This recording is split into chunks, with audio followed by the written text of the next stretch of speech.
están relacionados más a niños con cáncer, puesto que trabajo en un hospital oncológico, pero puede aplicarse a cualquier ámbito del Hospital Roosevelt, ¿verdad? De todos los encamamientos.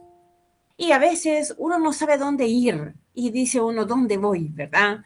Y muchas veces me dejo guiar por lo que ellos hacen y a veces los niños caminan y le hacen ver a uno cuál es el camino para poder ayudarlos en este trazo difícil de tener una enfermedad especialmente crónica. Entonces, ¿cómo podemos definir el dolor? Casi todos lo pueden definir de diferente forma, pero la Asociación Internacional para el Estudio del Dolor, o la IASP, ya desde el 2008 la definió de esta forma, como una experiencia desagradable, ya sea física o emocional, asociada con daño tisular o descrita por el paciente en esos términos. Por ejemplo, ardor, dolor punzante, quebradura de hueso, o no poderlo definir simplemente cuando es dolor neuropático, que al paciente le cuesta muchísimo decir exactamente dónde está el lugar del dolor, ¿verdad? Entonces, bajo este concepto que da la IASP, vamos a comenzar a hablar un poquito de qué es el dolor, cómo se presenta, cuál es la fisiopatología. Y acuérdense, por favor, que no necesitamos llegar al final para las preguntas. Podemos realmente interrumpir, que no es interrupción, y hacerlas en el momento que querramos. Fíjense que hicieron un estudio en Estados Unidos, en diferentes países, en Polonia, Australia, Ucrania no, United Kingdom, Japón, Estados Unidos, ¿verdad? Y entrevistaron a 473 familias de los que los niños ya habían muerto. Y en forma interesante hicieron ver los padres que los síntomas pediátricos durante la última semana de vida, el que representó más casos fue el que el paciente, a pesar de haber estado en cuidados paliativos, sentía dolor y tenían que ajustar los medicamentos para tratar de evitar este dolor. Otro síntoma que se presentó al final de la vida fue fatiga. Los pacientes se sentían muy fatigados y sin hambre, cansados, tratando de dormir todo el día, y esto les preocupaba mucho a los padres. 58% se presentaba con náusea y con vómitos, especialmente aquellos que estaban sometidos a quimioterapia o que tenían tumores al sistema nervioso central, ¿verdad? Y este es uno de los peores síntomas, la disnea, que se presentaba en un 55% de los pacientes y que a veces ameritaba incluso la sedación paliativa para que realmente el paciente no tuviera este tipo de molestia, ¿verdad? Constipación o estreñimiento en un 47%. Sin embargo, si se dan cuenta, esto que les estoy poniendo hace ver que el dolor es un síntoma muy importante, incluso hasta el final de la vida, no se diga durante el tratamiento de una enfermedad especialmente crónica. Y de uno se pregunta, ¿cuáles son los factores que afectan la sensación de dolor? Y se ha visto lo siguiente, los siguientes factores aumentan el dolor. Por ejemplo, un paciente que está enojado siente más el dolor. Un paciente que tiene a la vez ansiedad, muchas veces tenemos que tratar con opioide y una benzodiazepina, porque esa combinación no nos ayuda. Pacientes que no tienen una distracción. Por eso nosotros tenemos en el hospital estudiantes de terapia ocupacional que le dan ocupación a los pacientes y a los padres para tratar de quitar el aburrimiento. Depresión, cuando los pacientes se asocian a mucha depresión, especialmente hoy, por ejemplo, tenía un niño que tiene un sarcoma de Ewing con carcinomatosis en toda la cavidad abdominal, que tiene una gran cantidad de ascitis y un abdomen súper impresionantemente grande, ¿verdad? Que da restricción pulmonar, ¿verdad? Entonces ese niño está muy deprimido, llora, me dice, ¿por qué, doctora? Y es tan difícil darle una respuesta, ¿verdad? Entonces, eso no ayuda para el dolor, ¿verdad? Malestar. Pacientes que llevan la enfermedad como que fuera un duelo, que lo vamos a ver el próximo miércoles. Eh, Insomnio que ocasiona fatiga y que no duermen. Cuando no duermen, más dolor todavía. Falta de entendimiento de la situación, aislamiento mental y pacientes con abandono social. En cambio, lo contrario disminuye la sensación del dolor y ayuda mucho a tener buena analgesia cuando damos medicamentos. Por ejemplo, la aceptación de lo que le está pasando, la reducción de ansiedad y relajación, actividades creativas, mejora del humor, alivio de otros síntomas, compartir sentimientos, soporte empático, un buen tiempo de sueño, cuando al paciente se le explica qué es lo que está teniendo y cuando el paciente tiene compañía. Entonces, esto lo describe Twycross en su libro muy interesante, Symptom Management in Advanced Cancer. Es un buen libro que ya tiene años, pero es excelente para el manejo de este tipo de síntomas. Y la clasificación del dolor de acuerdo al tiempo de presentación se divide en dos el dolor. Se divide un dolor agudo y un dolor crónico. Fíjense que lo ponen por tiempo. Agudo es un tiempo menor de 3 meses y crónico es cuando el dolor se hace más allá de 3 meses. Por ejemplo, dolor crónico, los pacientes que tienen fibromialgias les duele muchísimo casi todos los días de su existencia.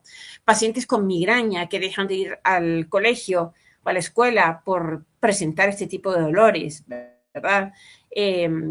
Pacientes con dolores por tumores del sistema nervioso central usualmente nacen el dolor crónico. En cambio, el agudo son las etapas agudas del cáncer. Por ejemplo, siente que se quiebran los huesos, realmente la pasan mal los pacientes con agudo después de una cirugía, amigdalectomía.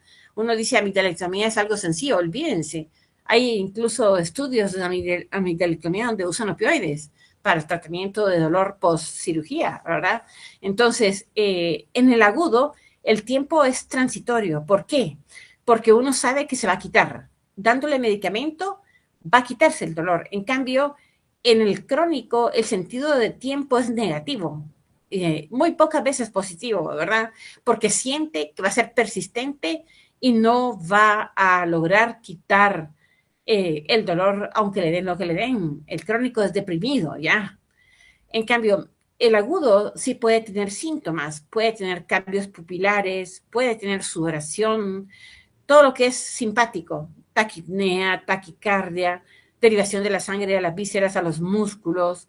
Sin embargo, hagan saber que no siempre el paciente que tiene dolor agudo va a tener síntomas de este tipo. Puede ser que no tenga y que sí sea verdaderamente dolor. Sin embargo, es bueno cuando uno evalúa ver si realmente se puso este tipo de síntoma en el paciente que estamos viendo. Los síntomas en el dolor crónico de más de 3 meses de evolución son síntomas usualmente vegetativos. Por ejemplo, niños que no duermen mucho de noche por tener ese dolor, que se despiertan ante el dolor de la fibromialgia, que no quieren comer porque ¿cómo van a comer si no se les quita ese malestar, ¿verdad? En pacientes más adultos, disminución de la libido, no placer en la vida, estreñimiento crónico, cambios de personalidad, letargia. Realmente es un problema, es una clase aparte del dolor crónico. Es difícil de manejar. Y decía Hipócrates, ¿verdad? Divino es aquel que puede aliviar el dolor, ¿verdad? Y realmente ahí estamos todos nosotros. Tenemos una misión y una de las misiones es poder aliviar los síntomas de los pacientes y el dolor es uno de ellos. Y hablando un poquito de fisiopatología, solo puse una diapositiva y un poco de letras después. Lo importante es saber que en la piel, en los huesos, en el periósteo, existen receptores nociceptivos que dan dolor, ¿ya? Y estos estimulan fibras dolorosas que van hasta la espina dorsal, en el asta posterior, y que después, por nervios aferentes, llegan incluso a estar estas conexiones hasta lo que es tálamo, peritálamo, núcleos grises, corteza cerebral, para regresar otra vez por el asta anterior hasta la piel, hueso, donde fue sometida el dolor. Y tenemos fibras súper rápidas y fibras más lentas como la fibra C. La fibra A es mucho más alta, las alfa, ¿ya? Y estas pueden transmitir muy rápido en metros cuadrados. Por ejemplo, si nosotros nos quemamos, inmediatamente sentimos el dolor de quemadura y rápido retiramos. Sin embargo, cabe mencionar que si un paciente está con dolor que se está haciendo diario y no se le alivia, ese dolor va a hacerse peor, porque se estimulan las fibras nerviosas de transmisión lenta, especialmente la fibra C. Y entonces, estas fibras C utilizan sustancias como la sustancia P, serotonina, bradicinina, prostaglandinas, y realmente esto hace que se perpetúe el dolor. Y por eso es tan importante saber cómo tratar el dolor y no dejarlo ahí, porque eso se perpetúa y se vuelve más fuerte. Entonces, estos receptores del dolor que estábamos hablando casi siempre son terminaciones nerviosas libres. Por ejemplo, piel, el periósteo, por eso es tan importante cuando uno hace una aspiración de médula ósea, ponerle anestesia general al paciente, ¿verdad? Porque esta ruptura con la aguja que es gruesa, el del periósteo y la aspiración de la médula realmente es dolorosa, ¿verdad? Las paredes arteriales duelen también, superficies articulares, las hoces y la tienda de la bóveda craneal, ¿verdad? Y bajo ciertas condiciones, decíamos, la excitación de la fibra de dolor crece, sobre todo si el estímulo doloroso persiste. Esto tal vez es de lo más que quisiera yo el día de hoy dejar como mensaje, que si no tratamos bien el dolor, este es el peor, ¿verdad? Y sabemos que hay tres tipos de estímulos, pues los térmicos, todas las quemaduras que conocemos, los químicos, especialmente de ciertas sustancias químicas, y los mecánicos por compresión, por golpe, por estiramiento, y ese tipo de situaciones, ¿verdad? ¿Qué pasa en cáncer? También tenemos la producción de prostaglandinas, cininas, endotelinas, factores de crecimiento, metabolitos, ácidos araquidónicos, catecolaminas, etcétera, ¿verdad? Pero fíjense, intervienen acá varios tipos de células. Las células cancerosas en sí mismas pueden dar producción, inflamación de todo ese tipo de sustancias. Por ejemplo, tenemos un osteosarcoma. No solo el dolor es por la necrosis del hueso que existe, sino porque el tumor en sí mismo produce sustancias como bradicininas que dan todo ese tipo de dolor, ¿ya? Las células inmunes, como los plasmocitos, etcétera, pueden también dar este tipo de dolor. Los osteoclastos, con la resorción ósea, pueden perpetuar el dolor también. Y por supuesto, las fibras nerviosas simpáticas, que una vez estimuladas, transmiten todo el potencial eléctrico hasta dar el dolor que todos conocemos y tenemos. Entonces, estas son les hablaba las fibras rápidas y las fibras lentas, la A delta, la C, fibras aferentes, ¿verdad? Y la A y la beta, la alfa y la beta, también aferentes, ¿verdad? Y nos vemos ahí en la parte de la médula espinal del asa posterior, donde se van hasta el tálamo, peritálamo, sustancias gris periacueductal y corteza cerebral. Bueno, entonces, ¿tenemos o no tenemos adaptación al dolor? Muy escasa. Bajo ciertas condiciones, a veces, ciertas fibras del dolor crecen, sobre todo cuando el estímulo es persistente. Pero la isquemia como causa y el espasmo es bien importante. Si nosotros, por ejemplo, nos ponemos un torniquete en un dedo, vamos a bloquear el flujo de sangre hacia un tejido. Al haber isquemia, se producen todos los mecanismos de liberación de las sustancias pro dolor, ¿verdad? Y entonces esto va a provocar inflamación y producción de ácido láctico en anaerobiosis. Y el ácido láctico estimula la presencia también de otras sustancias que van a producir el dolor. Entonces, todo lo que es isquemia pasa esto. Por eso es el dolor cardíaco durante un infarto en el miocardio, con producción de acidosis láctica y acidemia orgánica, ¿verdad? Entonces, esta estimulación continua es bien importante porque lo que hace es que baja el umbral del dolor. Y cuando se presenta un siguiente dolor, ya está el umbral ahí activo y el dolor siguiente se hace mucho más intenso que el dolor anterior. Miren, ahorita no me preguntan, pero estamos trabajando en un programa bien bonito que se le llama Programa Dolor sin Pinchón, en pinchones. Ya, entonces estamos tratando de que los pacientes, cuando les canalicen, estamos poniéndoles lidocaína tópica y estamos haciendo que los niños tengan la postura de estar sentada, nada acostados, sino sentaditos sobre los padres, sobre los padres. Y hemos reducido el dolor de una forma increíble. En los lactantes se le da Pepe o la mamá le da lactancia materna, se le puede poner sucrosa, se pueden hacer muchísimas cosas para reducir el dolor en los niños. Por ejemplo, cuando los van a vacunar, ¿por qué no ponerle un poco de anestesia tópica, verdad? Entonces es importante. ¿Ok? Entonces, solo aquí doy dos conceptos que se le llaman hiperalgesia y alodinia. Esto lo vamos a ver en un momento. Entonces, cuando hay dolor en cáncer, piensen siempre cuando les han dado a ustedes AINES o les han dado opioides y el dolor persiste, piensen que puede ser un dolor tipo neuropático, ¿sí? Y el dolor neuropático no se trata con opioides ni con AINES, sino que se trata realmente con anticonvulsivantes tipo gabapentina o pregabalina en adultos. Nosotros en niños usamos gabapentina, ¿verdad? Entonces, esto sucede por hiperactividad del área dorsal, por deferentación, ¿verdad?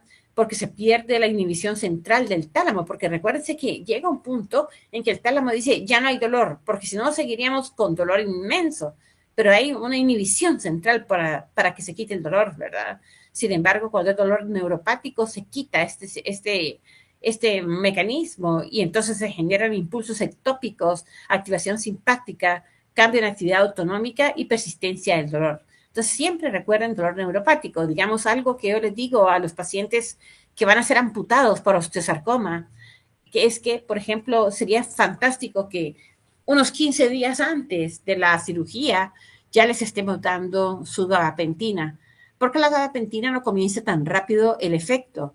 Entonces, lo mejor es dárselo con tiempo antes para que realmente se disminuya la cantidad de dolor por la ruptura nerviosa durante la amputación. Igual sucede con las toracotomías. Las toracotomías tocan muchas veces muchas terminaciones nerviosas y a veces pacientes que siguen con dolor, es dolor neuropático y hay que pensar que a ellos también les favorece muchísimo dar gabapentina antes, durante y después de la toracotomía. Entonces, otras causas relacionadas a cáncer, mucha sobreactividad de los osteoclastos y siempre piensen, por ejemplo, en pacientes que tienen mieloma múltiple en los adultos o tumores de huesos, tumores renales. ¿Cómo estará el calcio? Hemos tenido pacientes con hipercalcemia, con calcio de 16 y es un dolor insoportable, terrible, porque todo el mecanismo de activación de los osteoclastos y la resorción ósea hace que los pacientes sientan que se quiebran los huesos, ¿verdad? Como les hablaba, las células cancerosas pueden dar necrosis, aún la leucemia. La leucemia, recuerden ustedes que toda la médula ósea está invadida por blastos y los blastos también producen isquemia. Hay falta de irrigación sanguínea a los huesos y todo esto provoca realmente crisis de dolor severo, pero severo. La leucemia da un dolor severo. Y recuérdese que uno de los tratamientos del dolor en los pacientes que tienen leucemia, pero hasta que tengan diagnóstico, antes no se pone esto, hasta que tenga diagnóstico es dar un poco de esteroides, porque realmente los esteroides al causar una antiinflamación en el área de necrosis, mejora muchísimo el dolor, ¿verdad? Pacientes que tienen dolor visceral, dolor por ejemplo, en tumores intestinales, eh, obstrucción intestinal terrible, es un dolor severo, ¿verdad?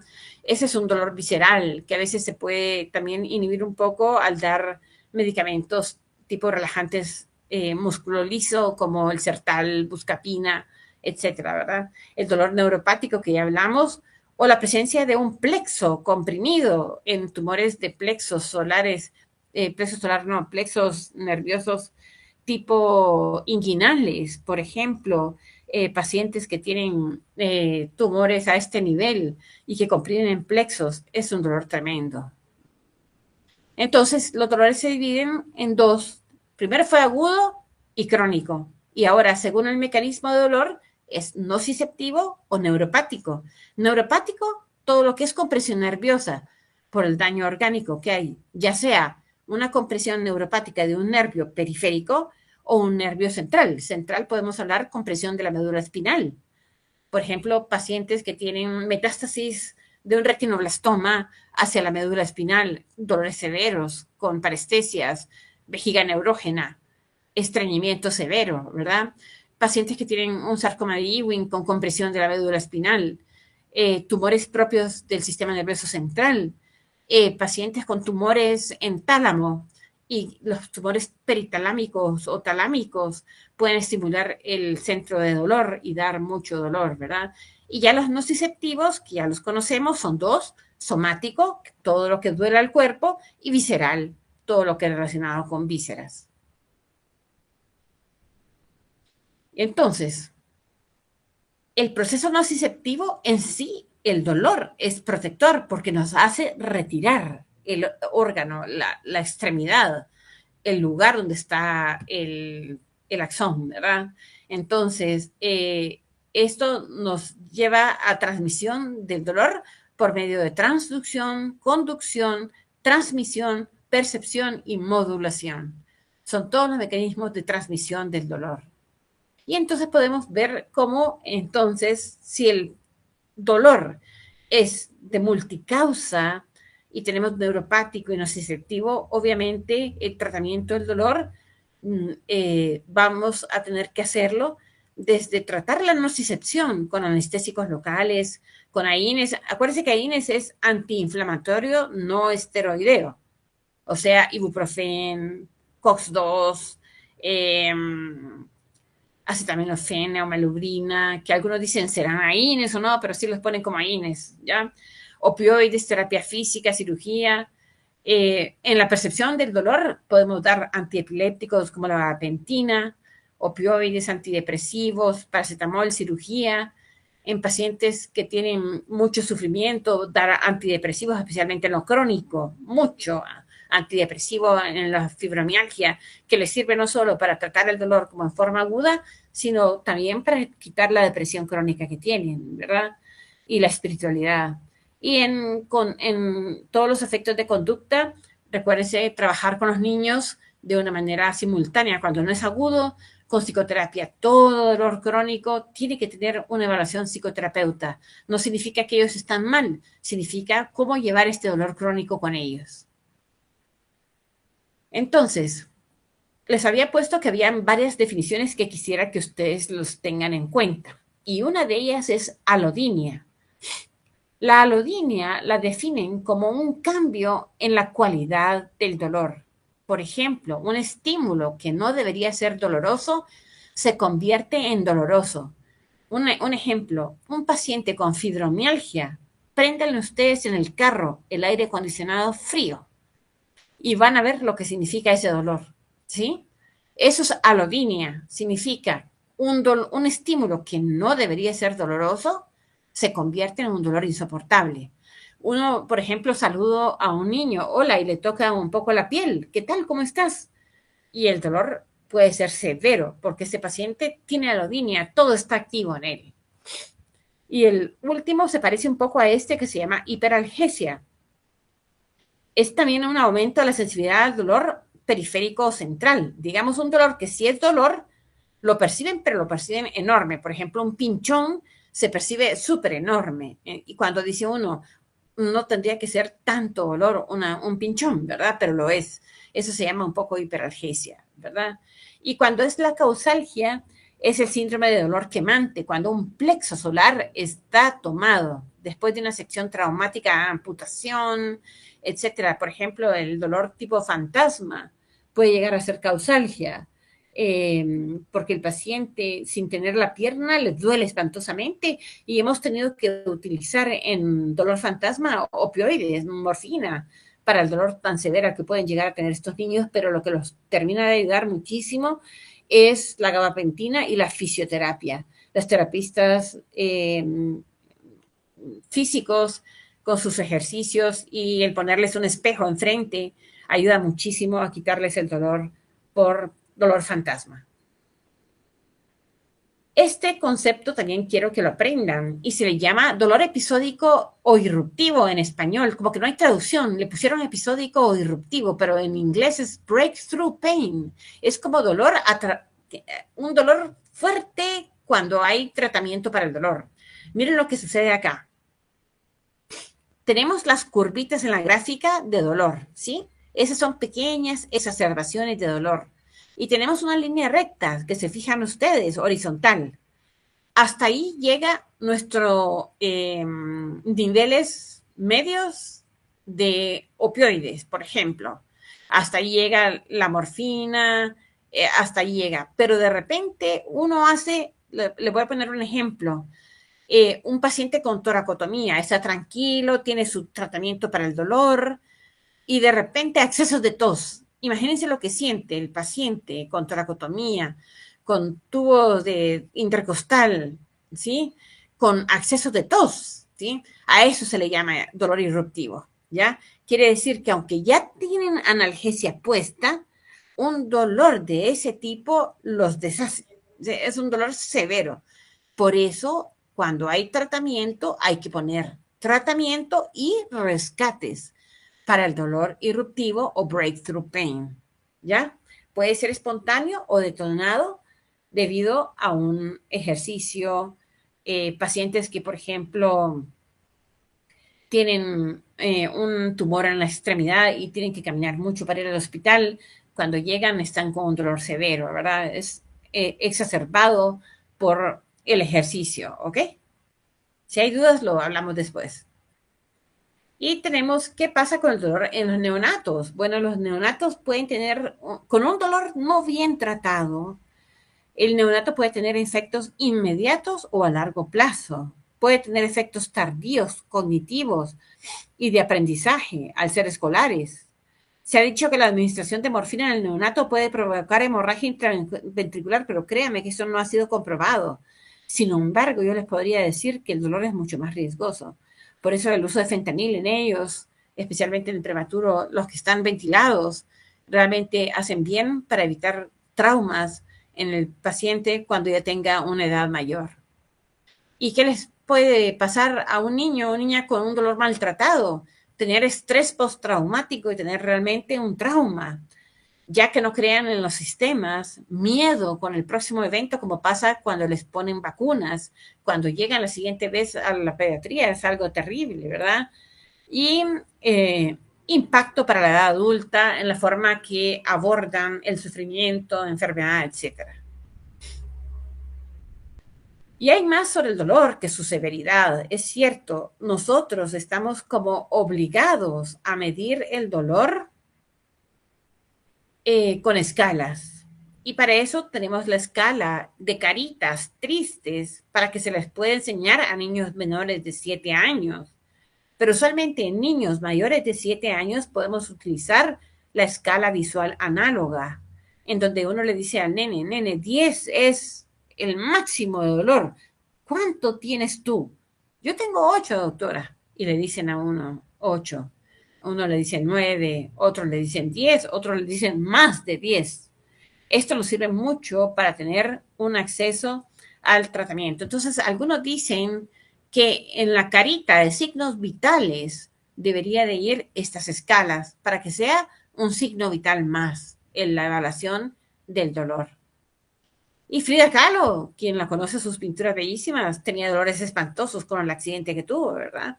Porque tuvo una fractura de médula espinal, ¿verdad? Y de cadera. Entonces, realmente ella gritaba, le ponían corsé, no se aliviaba, y por eso es que hacía sus pinturas eh, utilizando caras, gestos, sufrimiento, dolor, para tratar de expresar lo que ella sentía. Y lo que vamos a ver a continuación pertenece al mismo curso que les di la vez pasada, que se llama EPEC, que es al final de la vida. Entonces, esta es el analgésico que les decía yo que tenemos en un UNOP, que lo compran a veces los papás y a veces nosotros no lo donan, pero que vamos a tratar de ponerlo en el listado básico para que el hospital lo compre. Y es lidocaína con prilocaína, se llama anticaína comercialmente, ¿verdad? Y les ponemos antes de pincharlo, 5 minutos antes de pincharlo, les ponemos su prilocaína y lidocaína y bueno, los pacientes se quejan mucho menos de los dolores por agujas. Este es el programa que estamos teniendo ahorita, que lo está llevando cuidados paliativos con psicología en el hospital. Bueno, ¿cuáles son las premisas que nos deberían llevar a usar opioides en dolor severo? Primero, el deseo de los padres de que tengan un diagnóstico correcto y que se tome el control del dolor. Fue un estudio muy interesante, que eran lo que querían los papás, ¿verdad? Y también la percepción de los hermanos de que la muerte de su ser querido no fue una muerte pacífica y les queda en su cabeza el haber recordado a su hermanito cómo realmente moría con dolor y dar un duelo no resuelto. ¿Ya?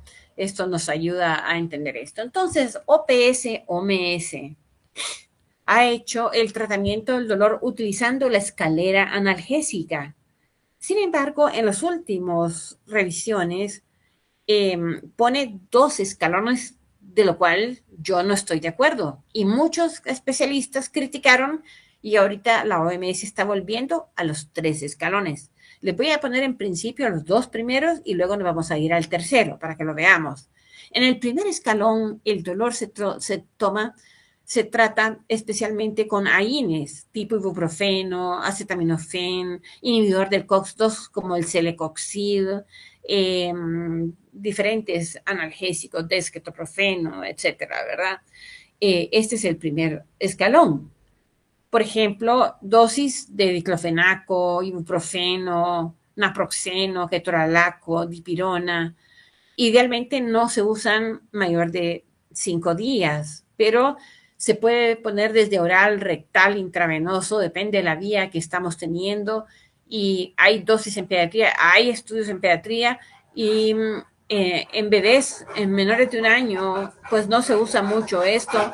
Sin embargo, sí lo ponemos en ocasiones cuando hay dolor, sí ponemos en neonatos, podemos poner AINES, podemos poner también acetaminofén en niños mayores y esto les ayuda muchísimo al control del dolor. Y dicen los especialistas en dolor que de un escalón donde están el ibuprofeno y el acetaminofén, nos vayamos a un segundo escalón donde está el dolor severo. Sin embargo, yo pongo un escalón intermedio y la mayoría de los alcohólogos están poniendo un escalón intermedio. Entonces, vamos a poner un poquito el escalón intermedio. El escalón intermedio es el tramadol, ya sea en gotas o ya sea en tabletas, o se puede poner intramuscular o intravenoso. Solo tener un poco de cuidado con aquellos que convulsionan, especialmente los mal controlados, porque podría exacerbar un poco las convulsiones. Sin embargo, yo lo he puesto en niños que convulsionan y nunca he tenido una exacerbación de tramadol con convulsiones.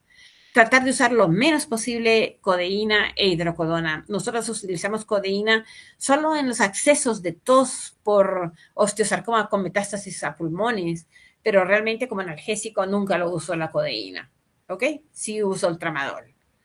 Y en cambio nos vamos al escalón último, que es el tercer escalón, donde están los opioides, donde el representante número 1 es la morfina, sin embargo está el fentanil, la hidromorfona, la oxicodona, la metadona. ¿Cuáles son las presunciones falsas que hay acerca de los opioides? Y que son barreras para su propio uso. Siempre hay miedo que haya adicción, sobresedación o depresión respiratoria, ilio, hipomotilidad intestinal, constipación, medicamento muy fuerte, o estamos empujándolo o acelerando la muerte. Hablemos un poquito de esto. Bueno, en adicción, por ejemplo, hay que distinguir 3 procesos en un paciente que está tomando morfina en jarabe, morfina en tabletas o morfina intravenosa o subcutánea. ¿Hay tolerancia? Sí la hay. ¿Esto qué significa? Que pasa a través del tiempo, a veces fisiológicamente tenemos que aumentar la dosis sin ser adicción.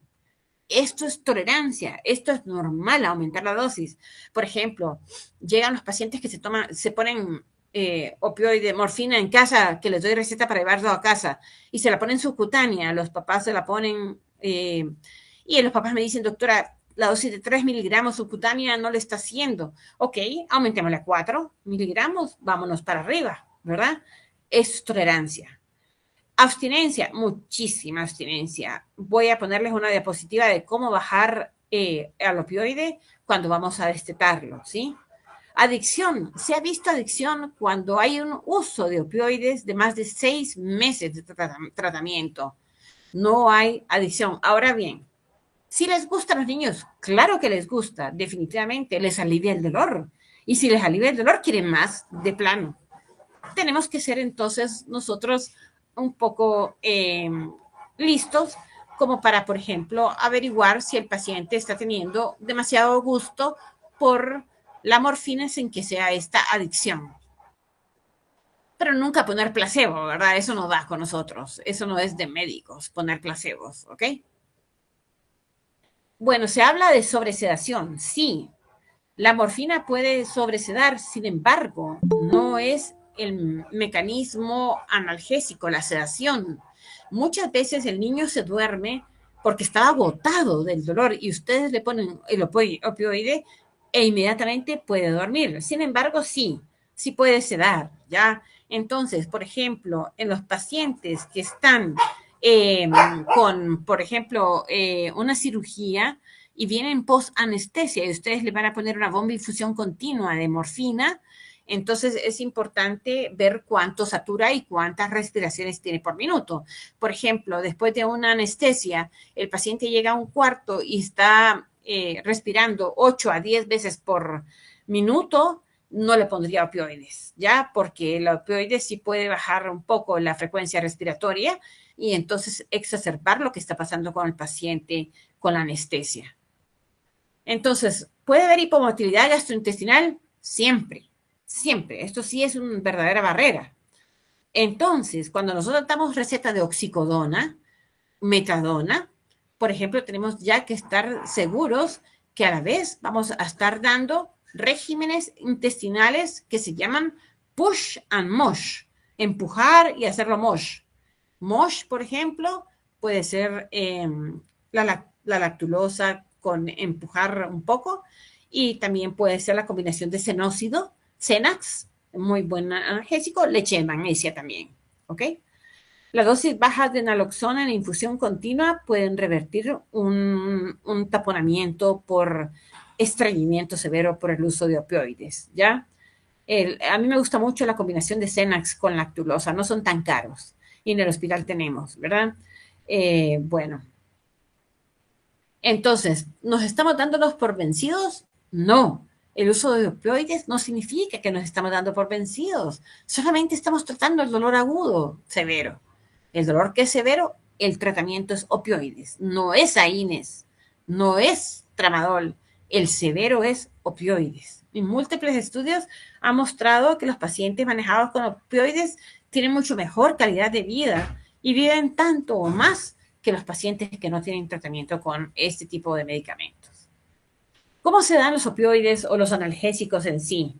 Se dan por las 4 P's, por el reloj, por el paciente, por la ruta apropiada y por la escalera analgésica. ¿Qué significa esto? Por el dolor. Le voy a poner un problema que se lo voy a preguntar después, pero ahorita se lo voy a poner de ejemplo. Nosotros, por ejemplo, ponemos morfina en bolo cuando no es tan severo el dolor. Por ejemplo, 3 miligramos intravenoso cada 8 horas. Pésimo. ¿Sí? La vida media de la morfina no es cada 8 horas. La vida media de la morfina es de 2 a 4 horas. Sin embargo, no tenemos suficiente personal de enfermería para ponerlo cada 4 horas. ¿Me entienden? Entonces lo ponemos cada 8 horas y lo que hacemos es que dejamos rescates. Sin embargo, es importante poner el medicamento de acuerdo a su vida media. Siempre tenemos que fijarnos en esto. Entonces, poner solo PRN es no poner nada. Realmente PRN casi no se usa. Lo mejor es poner por horario para dar un ciclo de medicación y alternarlos, especialmente abolir la sobremedicación y la toxicidad del medicamento. ¿Ok? Entonces, recuérdense, la crisis de dolor es una emergencia. Es realmente un dolor que puede ir creciendo y eleva el miedo, ansiedad, taquicardia, todos los fenómenos simpáticos que realmente se asocian a tener dolor. Entonces, el PRN es no recibir nada, ¿verdad? El objetivo de la analgesia es por el reloj. Entonces, por el niño, tenemos que adaptarlo al tratamiento individualmente, ver realmente cómo pueden responder de diferentes formas a la misma dosis. No todos responden igual, ¿verdad? Entonces, hay dosis efectivas que se ajustan a las necesidades del niño. ¿Cuánto es el límite de un opioide? No hay límite. El límite son los efectos secundarios. Por ejemplo, depresión respiratoria, una sedación profunda, una sobredosis de opioides con pupilas mióticas, depresión miocárdica, saturación arterial baja, todos esos serían los límites. Pero si no, uno puede ir incrementando hasta encontrar la verdadera respuesta al paciente. Entonces, evaluar regularmente el dolor. Como les decía, está en la escala de Caritas. Las escalas de Caritas deberían estar en los signos vitales. Y está esta escala de FLAC, se le llama, que es las letras en inglés: Face, Legs, Activity, Cry, Consolability. Entonces, caras, piernas, actividad, llanto, qué tanto se consuela. Y de acuerdo al número de porcentaje, eso les da la escala de dolor, especialmente en aquellos pacientes que no pueden decir cuánto es el número que tiene o cuál es la carita que se identifican. Entonces se le pasa a la infante la escala de FLAC. Entonces, tenemos que ser muy juiciosos y astutos en reconocer el dolor en los niños que tienen condiciones específicas. Por ejemplo, pacientes con parálisis cerebral que no se comunican, o pacientes con retraso psicomotor severo, pacientes en condiciones vegetativas y taquicardias persistentes, por ejemplo, ¿verdad? Entonces, uno puede tener que evaluar muy bien a estos pacientes, y hay escalas que se pueden aplicar también a ellos. Entonces, en dolor severo, uno puede hacer la preparación oral. No existe jarabe en Guatemala. Sin embargo, con la pastilla de 30 miligramos que tenemos de acción rápida, preparamos jarabes y le damos jarabes. En Estados Unidos tienen morfina en gotas para los, por ejemplo, ancianos que no pueden deglutir, o las personas que no pueden deglutir, se les da morfina sublinguales, y hay capacidad de absorción sublingual. Y tenemos también la vía subcutánea, la vía intravenosa. En los pacientes que no pueden canalizarse, tenemos ese tipo de vías. Entonces, ¿cuál es la dosis? Para la vía oral es 0.3 miligramos por kilo por dosis. Ideal puede ser cada 4 a 6 horas. Cuando es intravenoso es 0.1 miligramos por kilo. Un paciente pesa 20 kilos, 2 miligramos. Un paciente pesa 40 kilos, 4 miligramos. Después de 40 kilos, como que ya no me gusta poner a 0.1 por kilo, prefiero 0.05 por kilo, a más peso.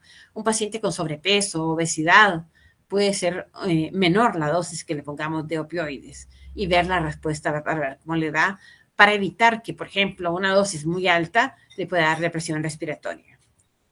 ¿Cómo se pone la morfina subcutánea? Sin diluir, en una jeringa de insulina.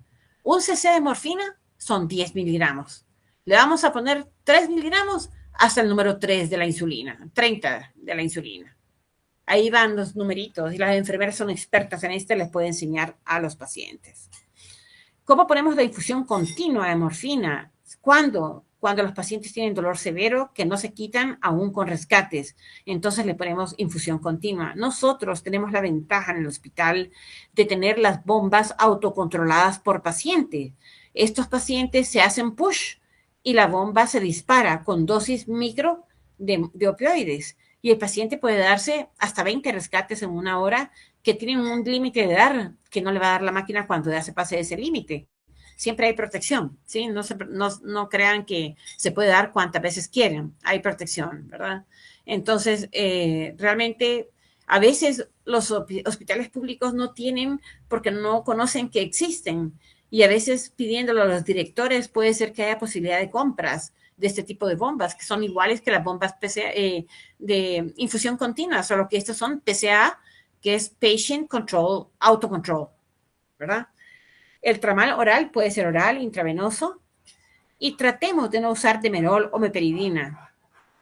El demerol o la meperidina, sí eh, provoca adicción en pediatría. Por eso todos los alcohólogos tratan de decir que no se utilice demerol en meperidina. Y está la idea de que las pancreatitis no puede utilizarse morfina por el espasmo de la ampolla de Bacter y que esto puede potenciar la pancreatitis. Pero en los últimos estudios no se ha demostrado que realmente sea severa el espasmo en la ampolla de Bacter que pueda producir los opioides. Entonces sí se puede utilizar infusión continua de morfina en pacientes con pancreatitis. Rotación del opioide cuando, por ejemplo, está produciendo eventos secundarios. Por ejemplo, yo le pongo morfina y es mucho lo que le estoy poniendo, entonces prefiero rotarlo a fentanil y le cambio a fentanil, ¿verdad? En otros lugares tienen hidromorfona, excelente medicamento. En Guatemala no tenemos hidromorfona. Sí tenemos oxicodona, pero usualmente la oxicodona yo lo doy como dolor moderado, en el segundo escalón, y no lo doy como dolor severo. La metadona sí es en el escalón tercero. Nosotros tenemos metadona oral y también nos sirve mucho, y la metadona tiene la ventaja que quita el dolor neuropático. Entonces, ayuda muchísimo al dolor de tipo nervioso en los pacientes que tienen un daño a este nivel. Entonces, vamos a poner un ejemplo, porque ya vamos a ir terminando, de Sofía, una niña de 15 años de edad con uso de opioides desde hace 7 días. Ella tiene un rabdomiosarcoma metastásico. Ella pesa 30 kilos. Le han puesto 5 rescates de 3 miligramos cada uno por dolor en menos de hora y media. Ya se le había aumentado su dosis rutinaria. Nos llaman y encontramos una paciente con un Glasgow de 12 sobre 15, una frecuencia respiratoria de 8 por minuto, pupilas mióticas, taquicárdica, sudorosa y saturando oxígeno 85%. ¿Qué piensan?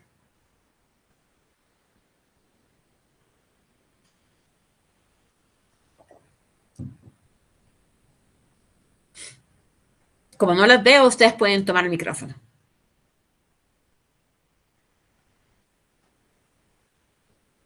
Que la paciente puede estar sobresedada por los síntomas que está refiriendo.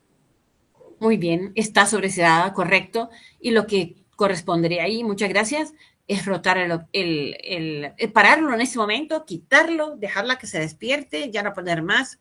Y cuando se despierte, vemos si seguimos dosis menores de morfina, por ejemplo, o si pasamos a fentanil o a otro opioide. ¿Ok? Entonces, dolor, rotación de opioide cuando sea necesario, o reduzcamos dosis cuando está sobresedada, especialmente la tolerancia cuando la enfermedad progresa. Entonces, el gol estándar es morfina. Si se quiere rotar, uno puede pasar a oxicodona, a hidromorfona en Estados Unidos o a metadona aquí en Guatemala. El gol estándar es morfina intravenoso o subcutáneo, pero podemos pasar a fentanil, hidromorfona o metadona. Y acuérdense, no tienen que saber de memoria cómo dar la equianalgesia. Equianalgesia significa, si yo le estoy dando 10 miligramos de morfina, ¿cuánto le toca de oxicodona? Créanme que a mí no se me queda. Yo a la par de mi escritorio manejo mis tablas con equianalgesia y veo cuánto, por ejemplo, de metadona implica darle morfina y cuánta morfina implica dar oxicodona. Ahí los tengo siempre los chivos. Ustedes ponen tablas de equianalgesia y les salen las tablas de equianalgesia. Aquí están, por si quieren tomarles una foto. Sin embargo, las encuentran en cualquier lugar, ¿verdad? ¿Ok? Muy bien. Y las interacciones medicamentosas, por ejemplo, el uso de carbamazepina, eritromicina, fluconazol, fluoxetina, jugo de toronja, y paroxetina, ciertos antidepresivos, fenobarbital, rifampicina, sertralina, pueden realmente tener efecto en la metadona y pueden llegar a intoxicar. Entonces, recordemos, la vía intravenosa es superior a la oral solo por la rapidez de inicio, por nada más. La vía oral es excelente. Los niños duermen bien si tienen analgesia adecuada. Si hay efectos secundarios, acuérdense, podemos rotar o bajar o ver si es una emergencia, ¿ok? La morfina puede darse oral, sublingual, intravenosa, subcutánea, por vía rectal. La dosis ya la dijimos, ¿verdad? En falla renal, tener mucho cuidado con los metabolitos de la morfina. En fallo hepático, solo en caso de fallo severo se modifica la dosis. Si no, se deja igual. Pero en fallo renal, tener mucho cuidado. En neonatos, esta es la dosis, lo encuentran en los libros de neonatología, ¿verdad? Pero, sin embargo, para la morfina en neonatos, pues algunos dicen que si tienen un poco de madurez retrasada y que tienen poca proteína plasmática para unirse, sin embargo, sí se puede utilizar. Vamos a terminar con un ejemplo. Andrea, son las 3 de la mañana, es una niña de 10 años que fue admitida por un dolor agudo, una escala de 10 sobre 10. Probablemente tuvo mucositis inducida por quimioterapia, o pudo haber tenido metástasis por osteosarcoma o crisis de células falciforme, que es súper doloroso, ¿verdad? Ella nunca había utilizado opioides, su función renal y hepática es normal, pesa 20 kilos. No contamos con las bombas PCA que les digo que tenemos nosotros en uno. Pesa 20 kilos, ¿qué harían con esta niña? ¿Qué le dan? Está llegando la emergencia, dolor 10 sobre 10. ¿Qué hacen?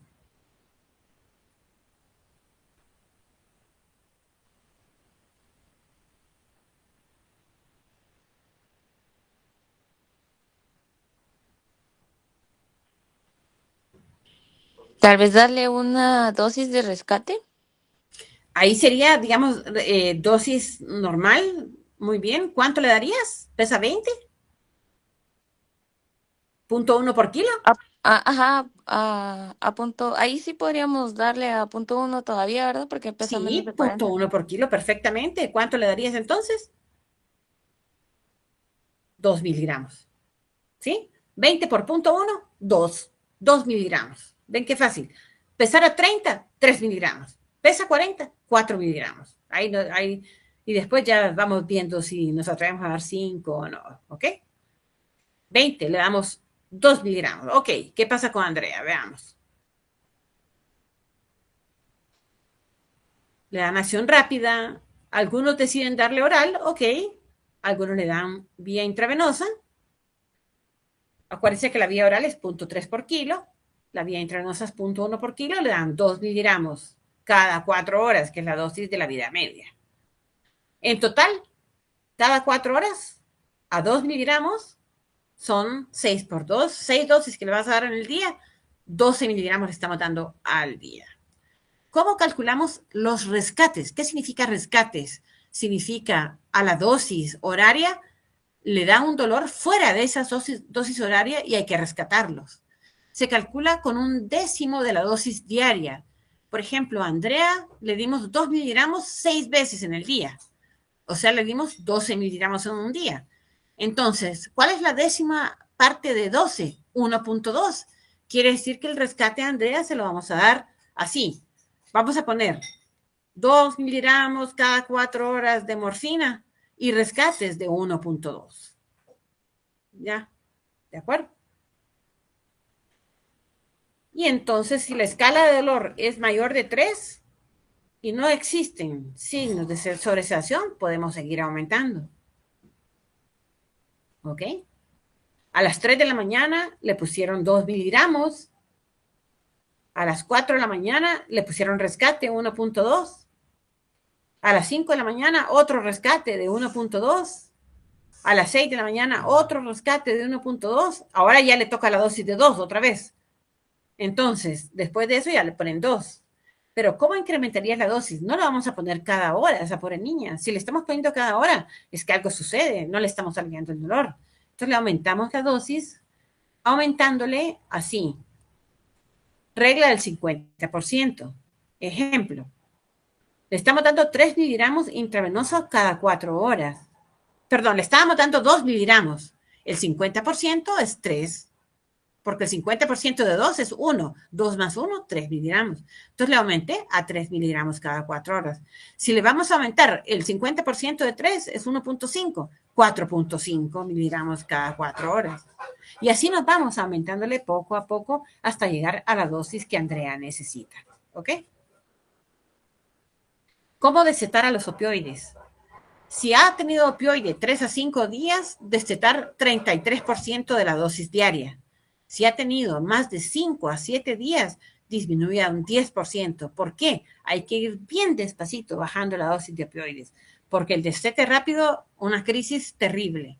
Ansiedad, insomnio, taquicardia, desaturación, insuficiencia respiratoria, etc. Hay que tener mucho cuidado al destete. Resumiendo, entonces la analgesia puede ser no opioide, puede ser opioide.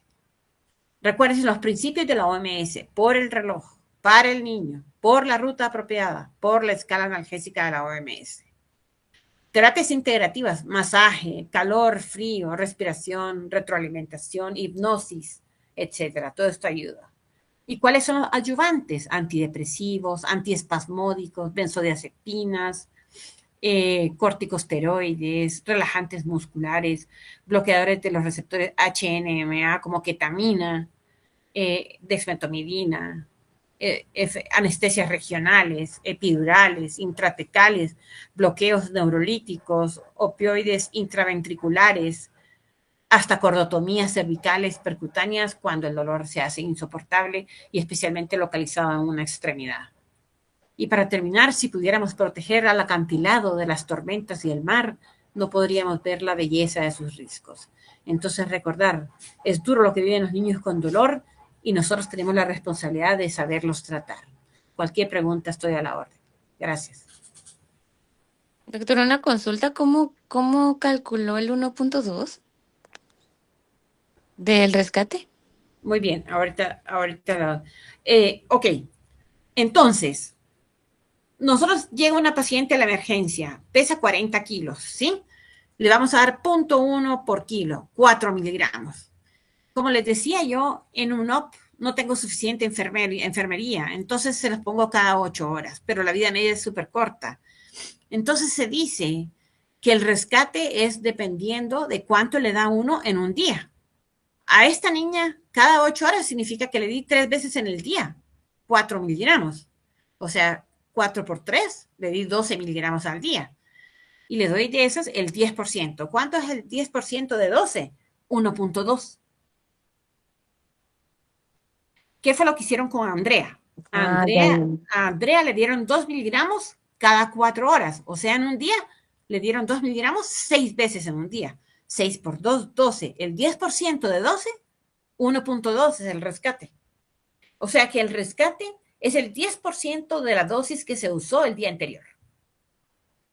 Si ustedes utilizaron, por ejemplo, no sé cuántos rescates y le dieron cada 8 horas y le dieron cada 4 horas, sumen y a eso le sacan el 10%. Ese es el rescate. Pero usualmente es menor a la dosis que estamos dando. Casi siempre si le doy 4 le voy a dar 2 punto algo de rescate. O si le doy 3 le voy a dar 2. Es el 10% de la dosis total anterior. ¿Adriana?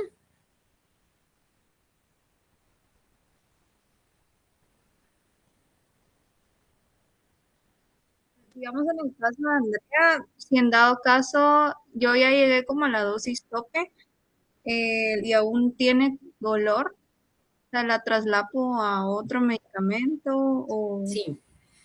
Recuérdate, Adriana, no hay dosis tope en opioides, fíjate. No hay una dosis que digan hasta acá, sino que lo que estás buscando tú es que tenga efectos secundarios. Si existen efectos secundarios, sí es peligroso seguir poniéndole mucho más rescates. Yo lo que hago en esos niños que están, por ejemplo, posamputación y vienen muy ansiosos, cuando estoy dando mucho opioide, les pongo midazolam a infusión continua y los cedo un poco para que estén tranquilos. Y ya esto les ayuda. Ajá. Pero no hay tope. ¿Sí, José? Gracias. ¿José Israel? Buenas noches, doctora, con una Buenas noches. consulta. Por ejemplo, un paciente que lo tenemos con medicamento por vía intravenosa, y lo venimos ya destetando y quisiéramos pasarlo a la vía oral, ¿habría algún problema o tendríamos que terminar siempre por vía intravenosa? No, no, se puede terminar con vía oral perfectamente, pero ahí está lo que les decía, José.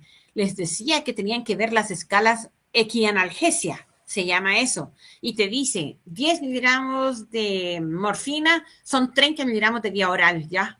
Entonces tú sabes que tienes que darle una tableta de 30 miligramos cada 8 horas para destetarlo de las 10 miligramos de morfina que le estás poniendo cada 8 horas, ¿ya?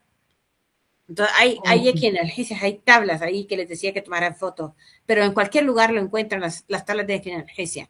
O sea que puede dar vía oral, ningún problema, pero a dosis correcta. Oh, perfecto. Muchas gracias, doctora. Gracias a ti. Muy bien. ¿A Maylin, perdón? Yo solo tengo una duda, doctora, perdone. En respecto a los neonatos, o sea, no sé, igual, o sea, ¿cuál es el de elección o qué eligen ustedes o cuál nos recomiendan? Depende si es muy prematuro. Y se ha visto que tiene mejor tolerancia al fentanil en los pacientes que están en intensivo, ¿sí?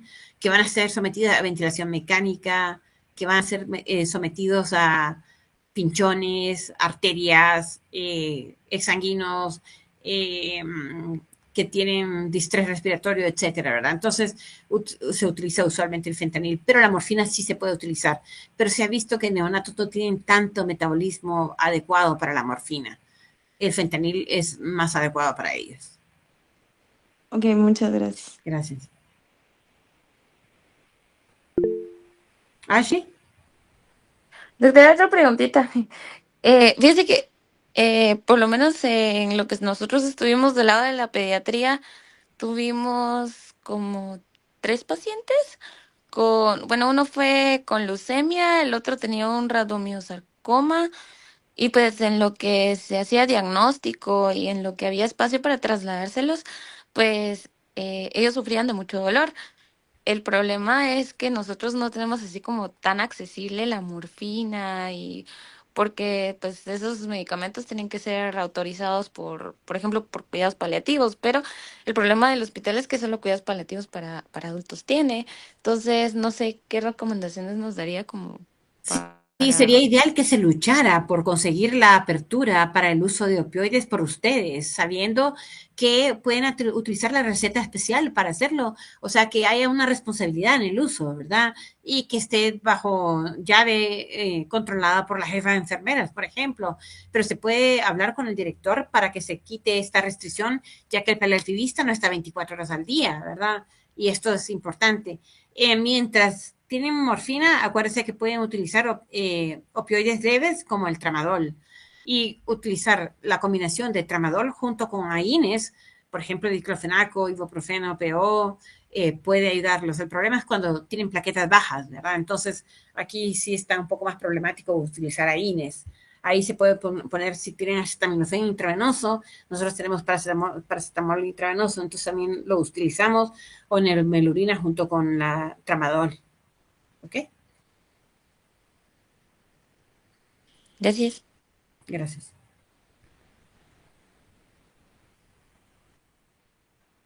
Muchas gracias, Francisco. Así será. Muchas gracias. Buenas noches. Adiós.